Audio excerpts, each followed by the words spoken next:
ఈ వైరింగ్ ఎందుకు చేస్తున్నాడు సార్? ఈ డిజైన్ ఒక చెట్టులాగా ఒక పెద్ద ఒక షేప్ గురించా? షేప్ గురించి రావాలి.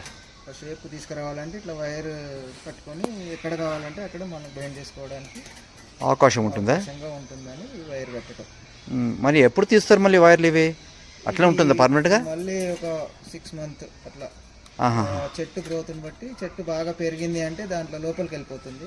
ఓకే. అది లోపలికి వెళ్ళకుండా మనం చూసుకొని తీసేయాల్సి ఉంటుంది. ఇంకా టైం అని కాకుండా అది లోపలికి పోకుండా చూసుకోవాలి. ఇప్పుడు ఈ ఏం వైర్లు ఇవి? అల్యూమినియమా? అల్యూమినియము. గట్టిగా ఉంటుంది అది? గట్టిగానే ఉంటుంది. మనం ఎక్కడంటే అక్కడ బెండ్ చేసుకోవడానికి ఈజీగా ఉంటుంది. Okay okay. దానికోసం దీన్నే యూజ్ చేయాలన్నమాట. బోన్సాయికి ఇది వాడతారనమాట. బోన్సాయి కంటే ఇదే మెయిన్ ఇదా సార్? ఇది. ఓకే.